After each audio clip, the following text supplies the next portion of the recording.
안녕하세요. 오늘은 원래 남극에 관련된 좀 심도 있는 내용을 다룬 다른 영상을 만들어 올리려 했는데 알 수 없는 이유로 여러 번 수정도 해보고 애써 보았지만 일단 제쳐둬야 할 것 같아서 고민을 하다 흥미로운 이야기 중 하나인 다가오는 종족 세 번째 이야기를 이어나가도록 하겠습니다. 안 보신 분은 다가오는 종족 관련 재생 목록이 있으니 처음 일부부터 보시길 권장드리며 시작하겠습니다. 나는 곧 내 어깨에 따뜻한 손이 닿는 것을 느꼈다. 그것은 아이의 것이었다. 그의 눈에는 마치 고통받는 새나 나비를 바라보는 듯한 고상한 동정심과 부드러움이 담겨 있었다. 하지만 나는 그 아이의 손길에 움츠러들었고 그 눈에서 또 한 번 움츠러들었다. 왜냐하면 나는 그 아이가 만일 원한다면 마치 새나 나비를 죽이는 것처럼 나를 쉽게 죽일 수도 있다는 그런 미묘한 믿음이 막연하게 다가왔던 것이다. 그러나 곧 그 아이는 나의 뭔지 모를 그러한 혐오에 갑자기 고통을 느꼈는지 나를 급히 떠나 창가에 자리를 잡았다. 다른 사람들은 낮은 목소리로 계속해서 대화를 나누고 있었고 그들이 나를 바라보는 시선을 통해 내가 그들의 대화의 대상임을 알 수 있었다. 그 중에서도 특히한 사람은 내가 이곳에서 처음 만난 존재에게 마치 나에게 어떠한 영향을 미치는 그러한 제안을 촉구하는 것만 같았고 마지막 사람도 그의 몸짓으로 그것에 동의하는 것처럼 보였는데 그때 그 아이가 갑자기 자신의 창가의 자리를 벗어나 나와 그 사람 사이에 자리를 잡았다.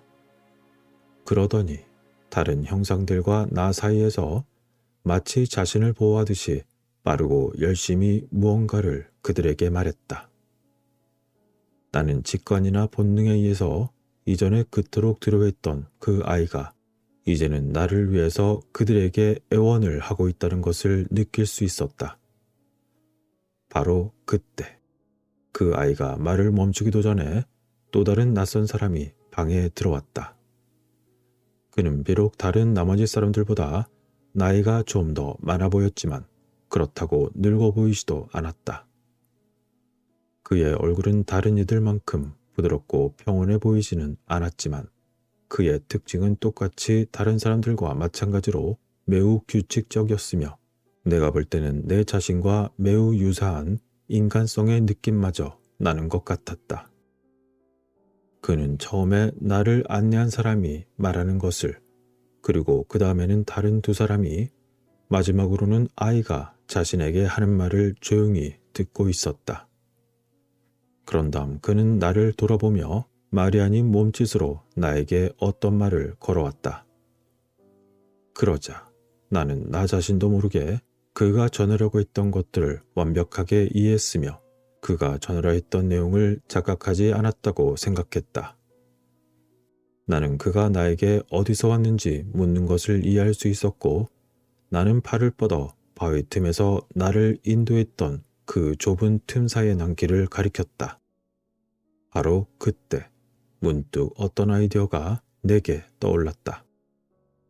나는 즉시 수첩을 꺼내어 그 빈 페이지 중 하나에 이곳에 올 당시 바위 선반과 밧줄에 매달렸던 나 자신의 대략적인 디자인을 스케치했다.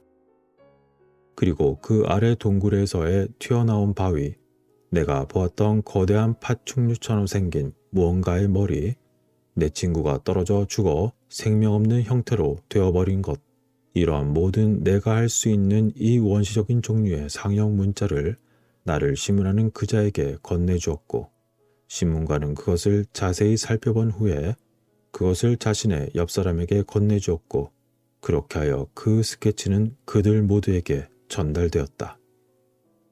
그러자 처음 만난 존재가 몇 마디 말을 했고 아이는 가까이 다가와선 내 그림을 보더니 마치 그 뜻을 이해한 듯이 고개를 끄덕이고는 창가로 다시 돌아갔다. 그러더니 그 아이는 자신의 몸에 붙은 날개처럼 보이는 것을 활짝 펼치며 흔들었던 것이다.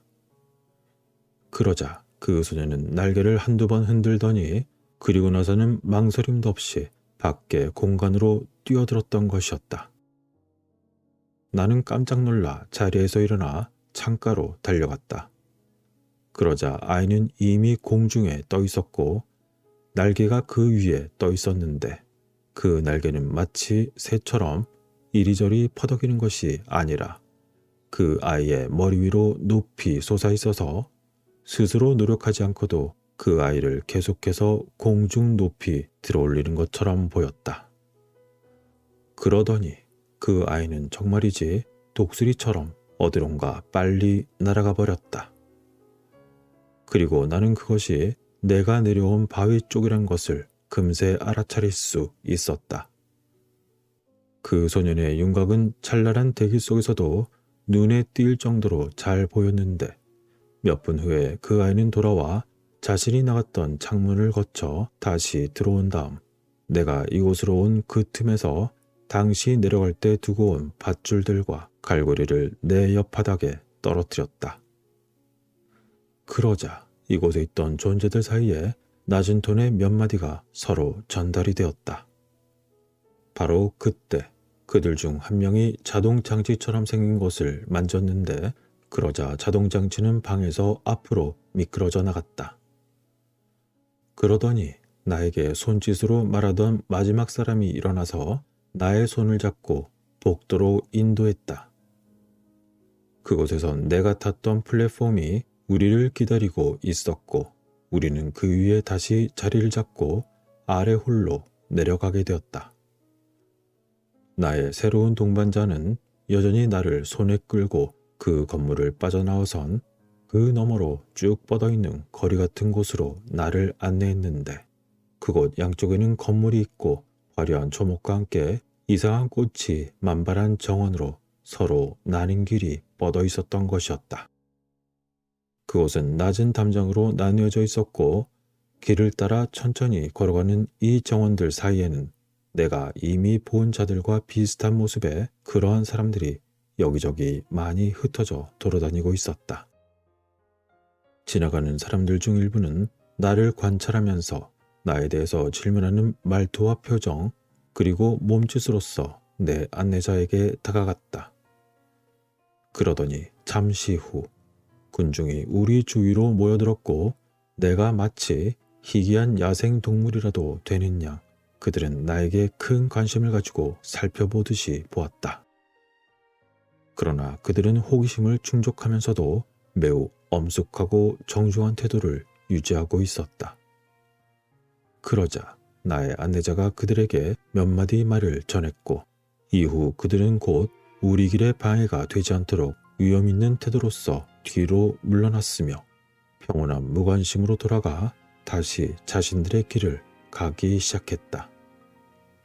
이렇게 낯선 세계에 알 수 없는 날개옷을 입은 자들에게 이끌려 어디론가 따라갈 수밖에 없었던 그러한 상황에서 우리는 이 도로의 중간쯤으로 보이는 곳에 이르자 지금까지 지나갔던 건물과는 다른 건물에 멈춰서게 되었다.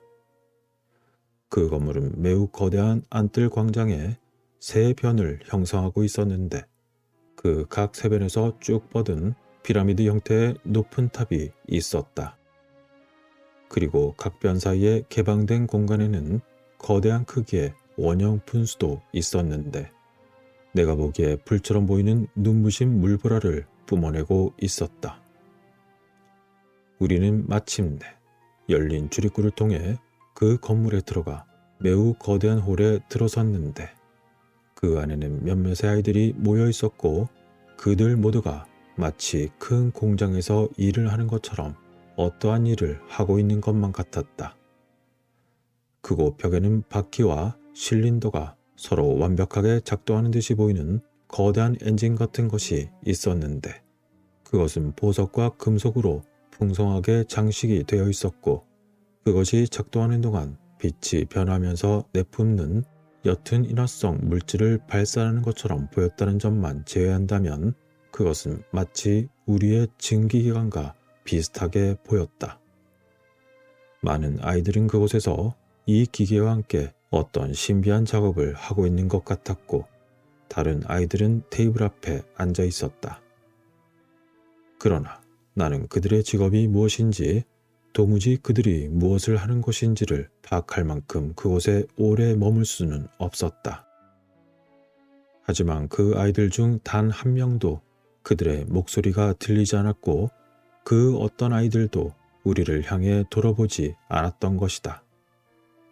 그들 모두는 마치 유령처럼 고요하고 우리들에게 무관심했으며 그 가운데서 살아있는 생명체라고 생각되는 모습은 전혀 눈에 띄지 않았다. 이 홀을 나오자마자 나의 안내자는 나를 루이 크라나의 그림처럼 매우 야만적인 금색의 혼합으로 풍성하게 칠해진 갤러리로 나를 안내했다. 이 벽에 묘사된 주제는 내 시선으로 볼 때 이제껏 살아오면서 들어온 모든 인종의 역사에서 일어난 사건들을 마치 설명하기 위해서 고안된 것처럼 보였다. 거기에는 대부분 인간과 유사한 생물체도 있었지만 모두 같은 복장을 하고 있지 않았고 그들은 날개를 달고 있지도 않았다. 그리고 나머지는 나에게는 매우 낯설어 보이는 다양한 동물과 새 형상도 있었는데 그 배경에는 풍경과 건물들이 그려져 있었다. 나의 미술 지식이 매우 미비하여 그에 대한 의견을 내기는 어렵지만 이 그림들은 디자인이 매우 정확하고 그 색채마저 풍부하여 마치 원근법에 대한 완벽한 지식을 보여주는 듯 했다. 그렇지만 세부사항은 우리 예술가들이 하듯이 안정된 구도 규칙에 따라 그것이 배열되지는 않은 것처럼 보였으며 마치 중심이 없는 듯한 그러한 효과마저 나타내고 있었다.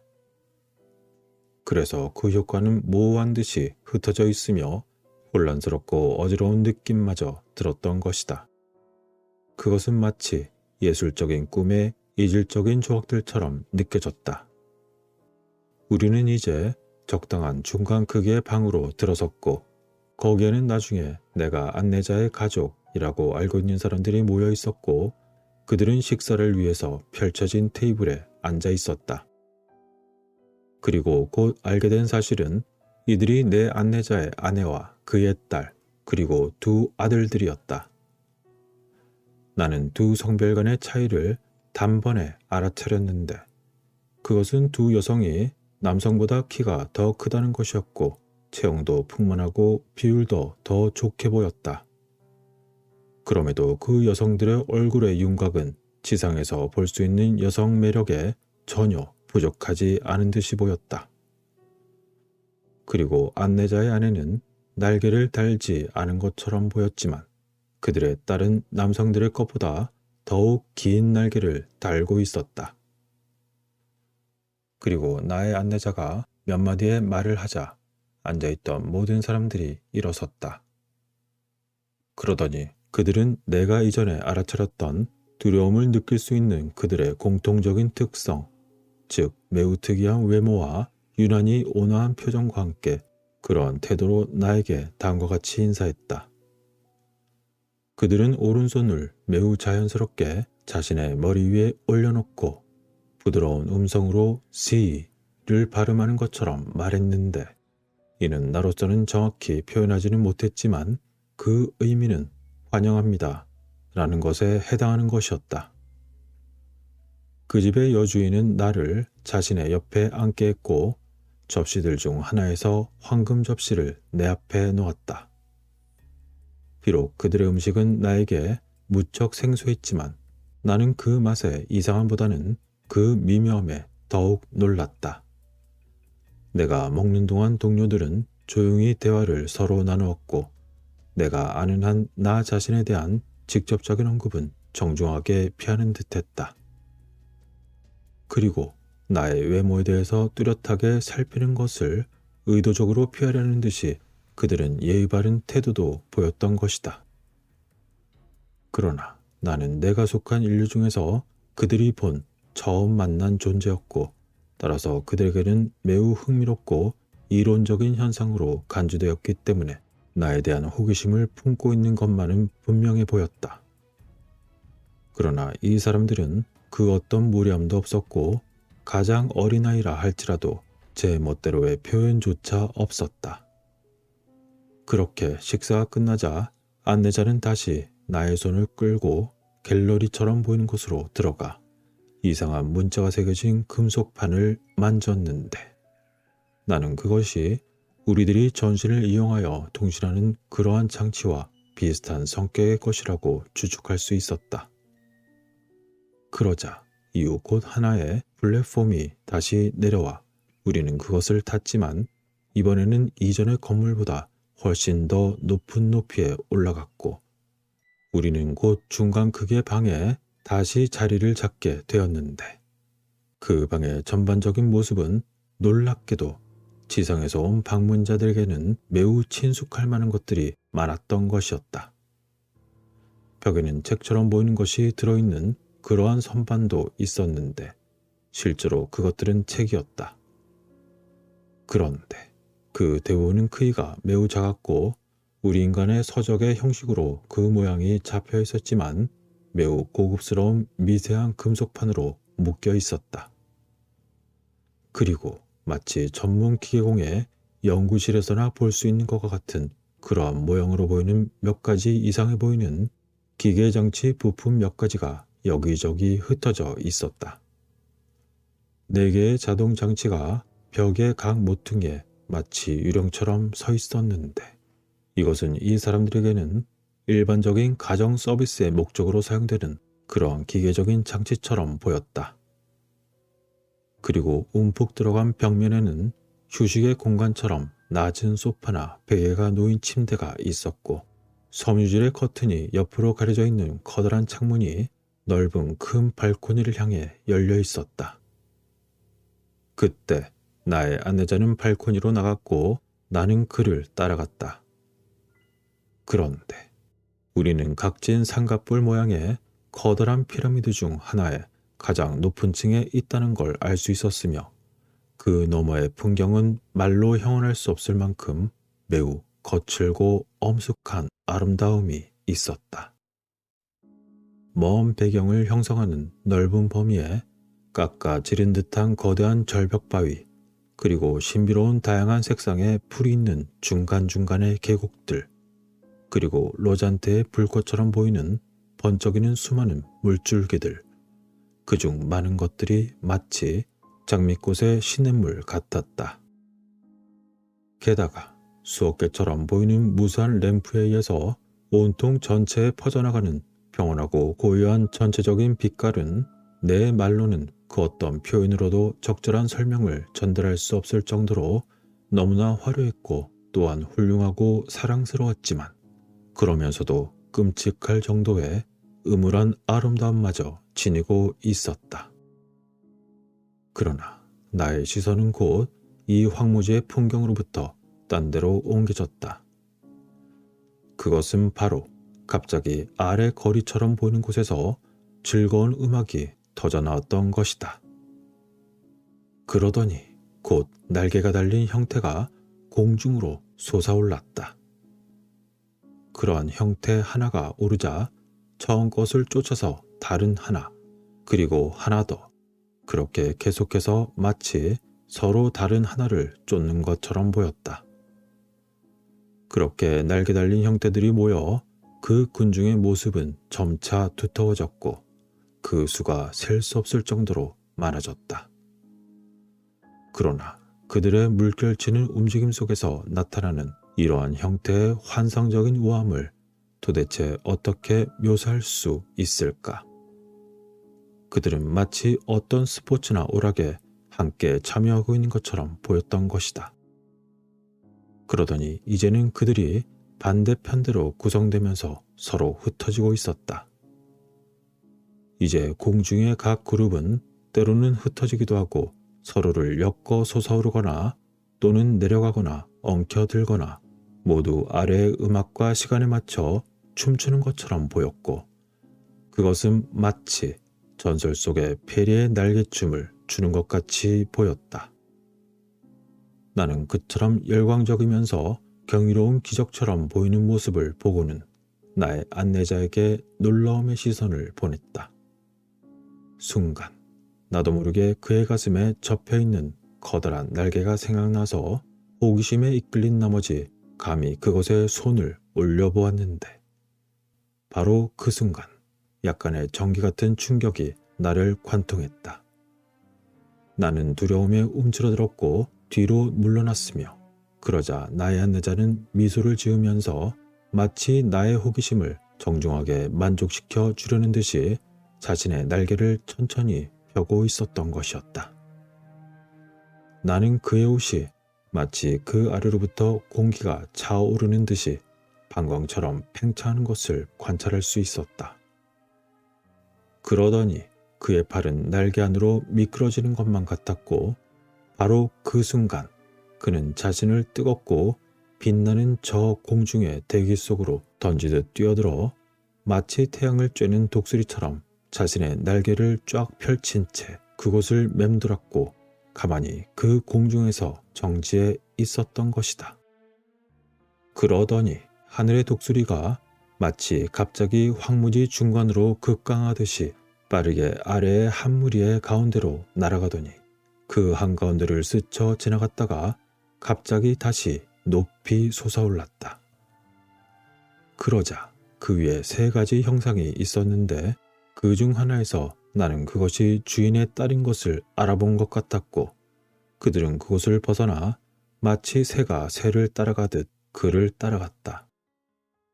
내 눈은 눈부시게 빛나는 빛과 공중을 나르는 무리 군중에 어리둥절하게 되었으며 이처럼 놀라운 날개 달린 놀이 속에서 내 안내자 친구의 선회와 변화를 더 이상 구별하지 못했으나 이내 나의 안내자는 그 군중 속에서 다시 갑자기 나타나 어느새 내 옆에 바람처럼 다가와 사뿐히 내려서고 있었다. 이처럼 놀라운 그들 옷처럼 보이는 날개로 공중을 날아다니는 능력 있는 종족의 다음 이야기는 어떻게 될까요? 끝까지 시청해주신 분들께 감사드립니다.